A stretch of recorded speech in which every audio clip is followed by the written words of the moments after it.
So then guys, this is crazy. In the last couple of days, we've had loads of leaks in for the next generations of iPhones. As you can see from this chart here, we have everything for the iPhone 17 and even the next generation iPhone SE. But today, I want to primarily talk about the brand new iPhone 17 Slim. And this is like the newest design iPhone we have had ever since, I would say, the iPhone 12 kind of generation. And even some people saying before even like the iPhone 11. So this is going to be a big shake up here from Apple in design language, what we're going to have for the iPhone 17. And I'm going to talk about the top 5 changes that are going to change everything with this iPhone. And first of all, I think it's obvious, let's talk about the design. So we've been told that Apple are going to be bringing out a brand new slim design for the iPhone 17 Slim. That's what we're going to call it for the moment. And this goes back to Apple's cause of making all their products nice and slim and thin going forwards into the next generations of the iPhones, because over the last couple of generations, the iPhones have got a little bit more thicker,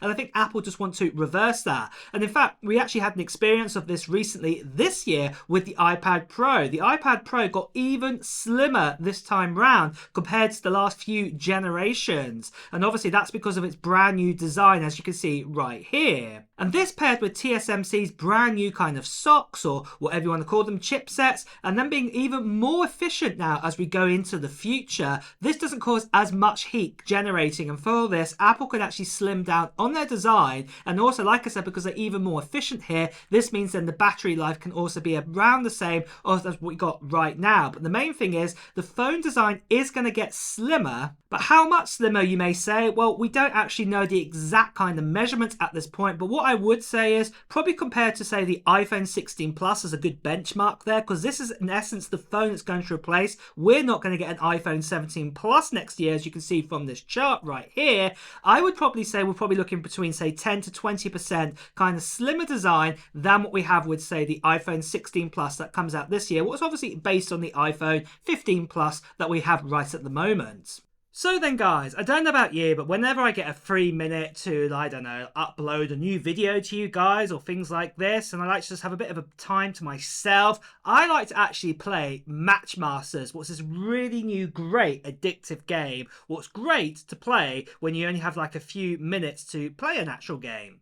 The game is super simple to get the hang of. All you have to do is match 3 pieces of the same colour and shape, and then you just have to get more points than your opponents. And the great thing is you get to play people from all over the world. And like I said, it's a great game to play when you have a couple of minutes to spare every day. There's even diamond boosters too, will give you extra power-ups and things like this. And it's really, really great to use these to actually beat your opponent.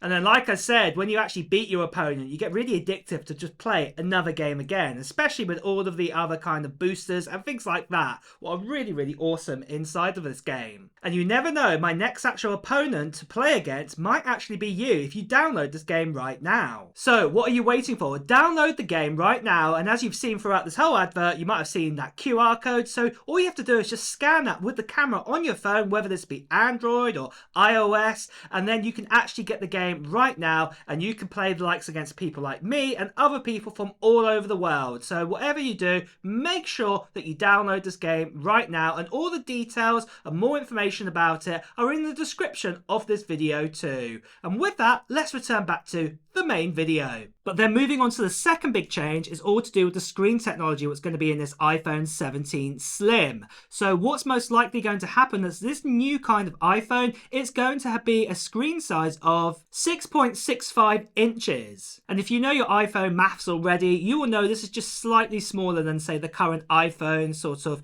15 Plus or the iPhone 15 Pro Max that we have at the moment. It's 0.1 of an inch smaller or thereabout, because obviously at the moment it's 6.78. This is 6.65, so it's slightly smaller there, what we're going to have with that. But like I said, the screen technology is going to change. What you've got to remember, this slim phone is not going to be a Pro iPhone lineup.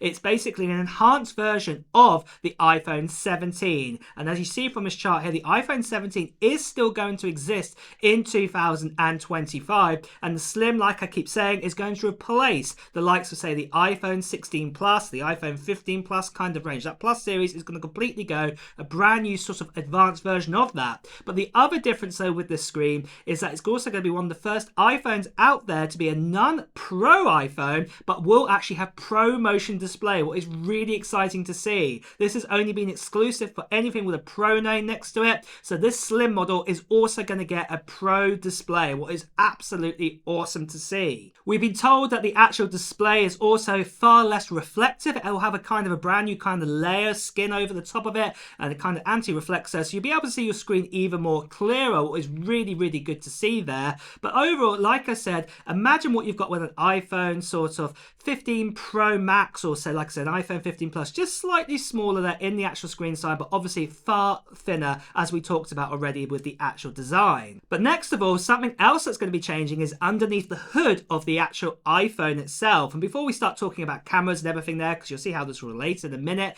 it does look like I said, that TSMC are actually looking to make a 2nm process for their SoC going forwards, what's going to go inside the likes of, say, the A19 and the A19 Pro. And just in case you're wondering, it does look like it's going to be just a standard A19 inside of his phone. Like I said, again, it is replacing the likes of the iPhone 16 Plus, the 15 Plus, 14 Plus. It's replacing that phone. It is not fully a Pro iPhone this phone's going to be, so it's not going to get the Pro-like kind of chipset inside of it, so it won't get the A19 Pro. That's what we're hearing at the moment, according to IT Universe, from this leak right here. Don't get me wrong, the A19 is still going to be super powerful, and it's going to be even faster than probably the likes of, say, an M2 MacBook Air that we have right now, all in the size of an iPhone. And you can even see here that obviously with RAM amounts, it's going to be slightly smaller than the Pro line, that it's only going to get 8GB of RAM, still more than enough, but you can also do everything with, say, Apple Intelligence and all of those great features. And like I said before, we're going to probably get really good battery life because this chip is nice and efficient. It's also far more cooler than the chips that we have right now, like in the A17 Pro exists in the iPhone 15 Pro and the iPhone 15 Pro Max,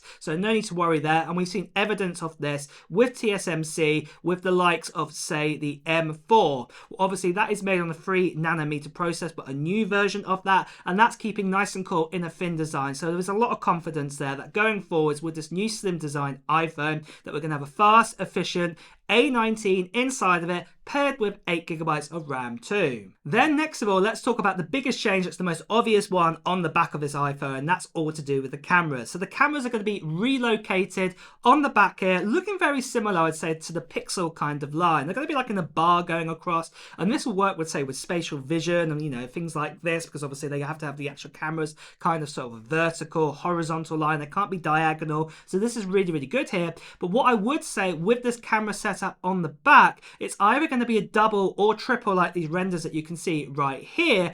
But what I say is it probably won't have the best cameras inside of this phone. Like I said, this phone is all about how it looks and design wise. And probably with this, it's probably just going to be like something like a dual 48 megapixel camera system on the back. So kind of a 48 megapixel ultra wide and 48 megapixel kind of standard wide sort of lens on the rear here. Very similar to what we're getting with, say, the iPhone 16 and the iPhone 16 Plus this year, where it's going to be a 48 megapixel wide and also 40 megapixel ultra wide too. So expect something very similar there, but obviously it will be an enhanced version of those. So what I'm saying is, if you're expecting kind of like a 10 times telephoto zoom, this is probably not going to happen. There might be like a 12 megapixel one stuck on the back, potentially on the back, but it probably only go up to, say, a 3 times zoom or a 5 times zoom, whereas, say, the Pro versions of the iPhone 17 next year would have an even better sort of telephoto, better zoom capability, and the camera lenses in that would be superior to what we're getting here.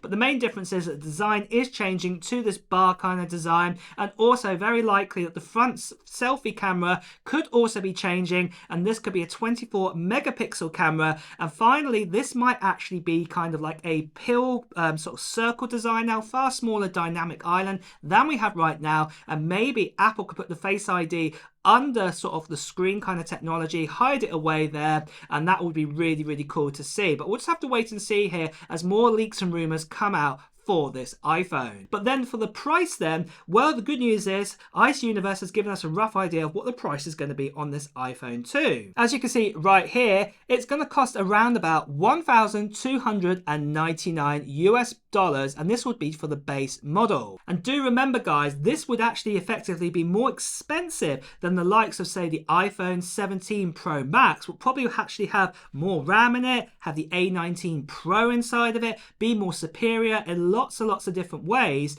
but it would actually cost a little bit less than the Slim. But though guys, before you start throwing out and going, well, how's that possible? Apple are not going to release say the Slim iPhone to be more expensive than the Pro iPhone and then yet have less kind of sort of tech specs inside of it.